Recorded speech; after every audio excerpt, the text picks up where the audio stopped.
Hey everybody, we are going to continue our novel on Tales of Fourth Grade Nothing, and we are going to read Chapter 6, Fang Hits Town. Here we go. Fudge liked his new bed a lot. There was just one problem. He fell out of it every night. By the fourth night, my mother and father got smart.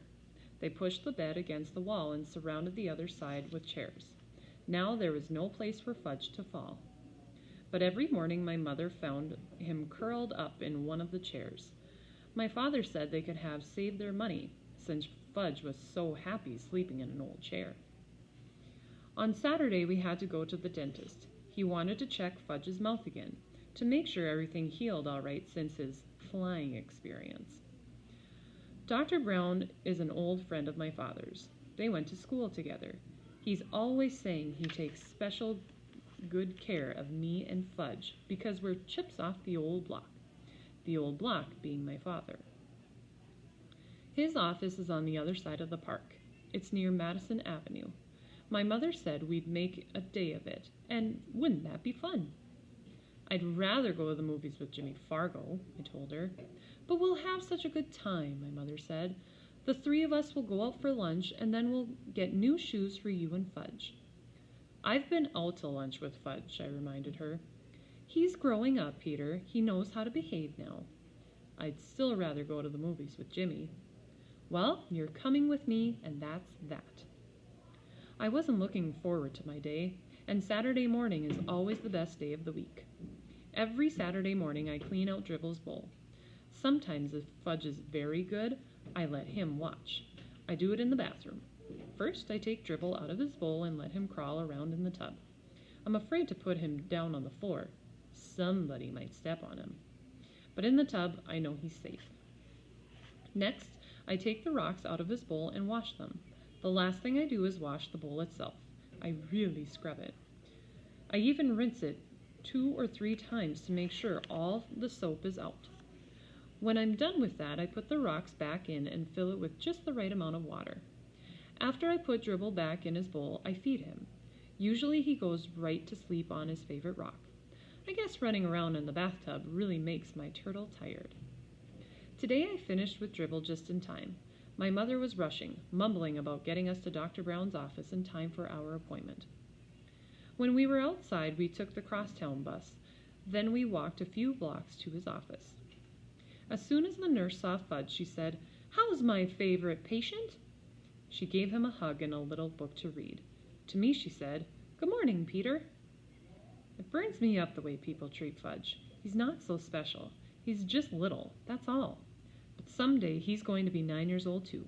I can't wait until he is. Then he'll know there's nothing so great about him after all. Soon the nurse said, "Fudge, Dr. Brown is ready for you. Come with me now." Fudge took the nurse's hand. Dr. Brown has this rule about mothers in the examining room with kids. They're not allowed. Mothers are a big problem, Dr. Brown told me once. I agreed. I looked through a National Geographic magazine while I waited.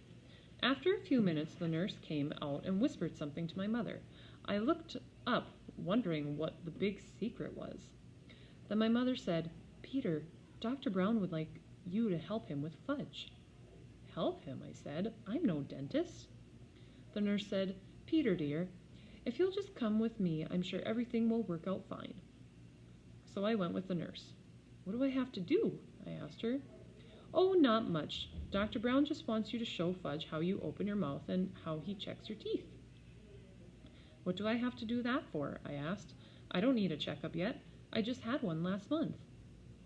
"Your brother won't open his mouth this morning," the nurse whispered. "He won't?" I whispered back. "No, he won't," she said again. I thought that was pretty funny. I never considered refusing to open my mouth at the dentist office. When he says open, I open. When we reached the examining room, Fudge was sitting in the big chair. He had a towel around his neck, and he looked all ready for action. Dr. Brown was showing him lots of little things and explaining what he does with each one. Fudge kept nodding, but he wouldn't open his mouth. "Ah, Peter," Dr. Brown said when he saw me. "Would you open your mouth so I can count your teeth?" That's what he tells little kids he's doing, counting their teeth. Little kids will believe anything. I went along with Dr. Brown's joke. I opened my mouth very wide, much wider than when I'm the real patient. He put his mirror in and said, "Wonderful teeth, just beautiful. A regular chip off the old block. Such a shame your brother can't open his mouth the way you do." "Can so," Fudge said. "No," Dr. Brown told him, "you can't open your mouth nearly as good as Peter." "Can so. See?" Fudge opened his mouth. "No, I'm sorry, Fudge," Dr. Brown said. "It's still not as good as Peter." So Fudge opened his mouth really wide. "Count teeth," he said. "Count Fudgy's teeth." "Well," Dr. Brown pretended to think about it. "Count!" Fudge shouted. "Well," Dr. Brown said again, scratching his head. "I guess as long as you're here, I might as well count your teeth." So he checked Fudge's mouth. When he was through, Fudge said, "See? See? Just like Peter." "Yes," Dr. Brown said, smiling, "I can see that. You're just like Peter." He gave me a wink. I liked the way Dr. Brown tricked Fudge into opening his mouth. So when he was through examining him, I whispered, "Couldn't you make Fudge some false teeth until his grown-up ones come in?" "No, he'll just have to wait," Dr. Brown said. "But he looks like he has fangs," I told him. "You'd better not say that in front of your mother," Dr. Brown said. "I know it. She's not too big on fangs." Dr. Brown thanked me for helping him. My mother made another appointment for Fudge. The nurse kissed my brother goodbye, and we left. "That wasn't so bad, was it, Peter?" my mother said. "It could have been worse," I admitted. We headed for Bloomingdale's, where we got our shoes. There are 5 salesmen in the children's shoe department. 2 of them my mother doesn't like. She thinks they don't measure my feet carefully, that all they care about is selling shoes, even if they don't have the right sizes in stock. The other ones my mother thinks are okay. There's one she likes a lot. His name is Mr. Berman. I like him too, because he's funny. He usually makes believe that the right shoe goes on the left foot, or that Fudge's shoes are really for me. Anyway, when Mr. Berman waits on us, buying shoes is almost fun. Today Mr. Berman spotted us right away. He always remembers our names. Our name. "Well, if it isn't the Hatcher boys," he said. "In the flesh," I told him. Fudge opened his mouth for Mr. Berman.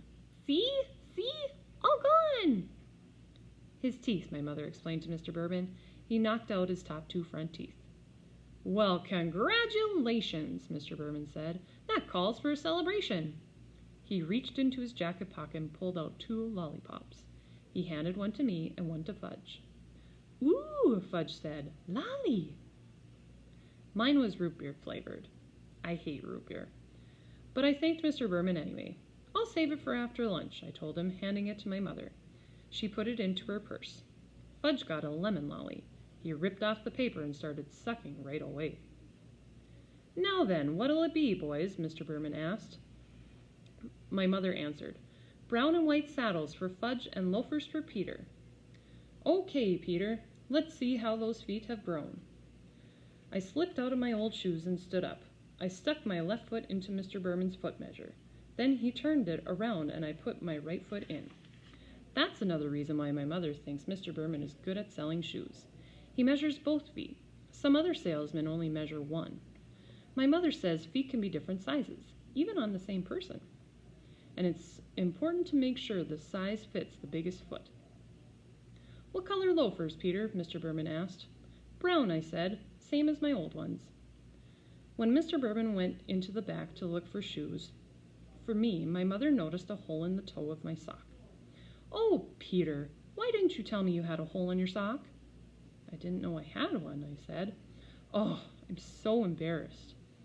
"It's my sock, Mom. Why should you be embarrassed?" I asked. "Well, it looks terrible. I mean, to come shopping for shoes with a hole in your sock, that's just awful. Can't you hide it a little?" "Where should I hide it?" "Try to get the hole in between your toes so it doesn't show," my mother said. I wiggled my sock around trying to rearrange my hole. My mother sure worries about silly things. Mr. Berman came out with 2 pairs of loafers. He likes to try different sizes to make sure I'm getting the right one. One pair was much too big. The other pair fit fine. Wear or wrap? Mr. Berman asked my mother. Wrap, please, I said. We'll wear the old ones home. I have never been allowed to wear new shoes home from the store. Don't ask me why, but my mother always has the new pair wrapped up and I can't wear them until the next day. When I was finished, Mr. Berman untied Fudge's shoes and measured his feet. Brown and white saddle shoes? My mother reminded him. Mr. Berman went into the back and returned with 2 shoe boxes. But when he opened the first box and Fudge saw the saddle shoes, he said, "No." "No what?" my mother asked him. "No shoes," Fudge said. He started kicking his feet. "Don't be silly, Fudgy. You need new shoes," my mother told him. "No, no, no," he hollered. Everybody in the shoe department looked over at us. "Here's the perfect size," Mr. Berman told Fudge, holding up one shoe. "Wait until you see how nice these new shoes will feel." Fudge kicked some more. It was impossible for Mr. Berman to get the shoes on his feet. He screamed, "No shoes! No, no, no!" My mother grabbed hold of him, but he was wiggling all around. He managed to give Mr. Berman a kick in the face. Lucky for him, Fudge only had on socks. "Now look, Fudge," my mother said. "You must get new shoes. Your old ones are too small. So what kind do you want?" I don't know why my mother bothered to talk to him like he was a regular person, because when Fudge gets himself into a temper tantrum, he doesn't listen to anything. By that time, he had thrown himself onto the floor where he beat his fists against the rug. "What kind do you want, Fudge? Because we're not leaving here until you have new shoes," my mother said, like she meant it. I figured we'd be there for the rest of the day, or maybe the week. How could my mother have been embarrassed over a little hole in my sock and then act like nothing much was happening when her other son was on the floor yelling and screaming and carrying on? "I'm going to count to 3, my mother told Fudge, "and then I want you to tell me which shoes you want. Ready? 1, 2, 3. Fudge sat up. "Like Pita's," he said. I smiled. I guess the kid really looks up to me. He even wants to wear the same kind of shoes. But everybody knows you can't buy loafers for such a little guy. "They don't come in your size," Mr. Berman told Fudge. "Yes, yes, yes, like Pita's," Fudge hollered. Mr. Berman held up his hands and looked at my mother, as if to say, "I give up." But my mother said, "I have an idea." She motioned for me and Mr. Berman to come closer. I had the feeling I wasn't going to like her idea, but I listened anyway. "I think we'll have to play a little joke on Fudge," she said. "What do you mean?" I asked. "Well, suppose Mr. Berman brings out a pair of saddle shoes in your size and—" "Oh, no," I said. "You're not going to get me to wear saddle shoes. Never." "Let me finish," my mother said. "Mr. Berman can bring them out and you can try them on, and then Fudge will think that's what you're getting. But when we leave, we'll take the loafers." "That's mean," I said. "You're taking advantage of him." "Since when do you worry about that?" my mother asked. "Since now," I told her. "Look, Peter," my mother said, checking her watch. "It's 12 o'clock. I'm starved." "Me too," I said. "Well then, if you ever want to go get some lunch, let's try my idea." Okay, I said. I sat back in my chair while Mr. Berman hurried to the stockroom again. Fudge looked up at me from his position on the floor. "Like Pita's," he said. "Yeah, sure, Fudge," I told him. Mr. Berman came back with a pair of brown and white saddle shoes in my size. I tried them on. Did they look ugly? "See Peter's nice saddle shoes?" my mother said.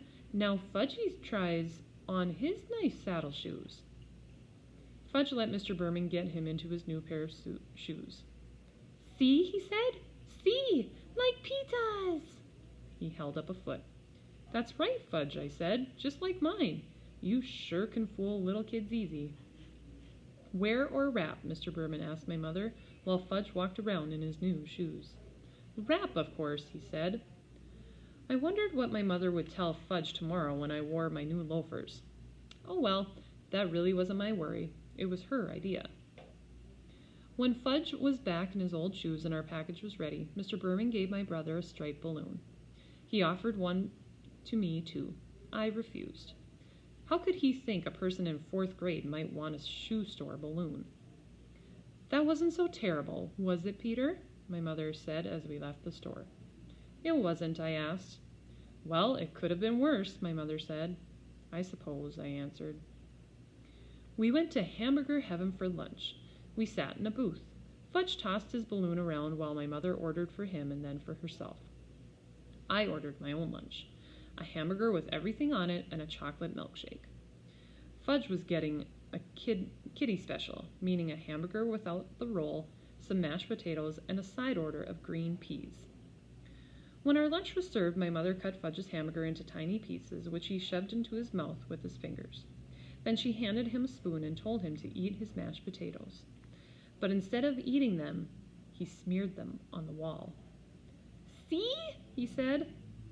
I thought you told me he wouldn't behave like that anymore, I said to my mother. Fudgy, that's naughty. You stop it right now, my mother said. But Fudge sang, eat it or wear it, and he dumped the whole dish of peas over his head. I laughed. I couldn't help it. He looked so silly with peas falling from his hair. And when I eat and laugh at the same time, I choke. So I choked on my pickle, and my mother had to whack me on the back, which gave Fudge another chance to spread mashed potatoes on the wall. That's when the waitress asked my mother, did we want anything else? No, thank you, my mother said. We have more than enough now. She wiped off the wall with her napkin and told Fudge he was very, very naughty. Not me, Fudge said. Not me. Yes, you, my mother told him. Why can't you eat like Peter? See how nice Peter eats? Fudge didn't say anything. He just stuck his fork into his balloon. It popped, and he screamed. All gone! Want more balloon! More! Shut up, I told him. Can't you ever act human? That's enough, Peter, my mother said. She should have slugged him. That would teach that brother of mine how to behave in Hamburger Heaven. We took a cab home. Fudge fell asleep on the way. He had his fingers in his mouth and made his slurping noise. My mother whispered to me, Our day wasn't that bad, was it, Peter? I didn't answer. I just looked out the taxi window and decided that I would never spend a day with Farley Drexel Hatcher again. So that is our chapter for Chapter 6. We'll see you next time.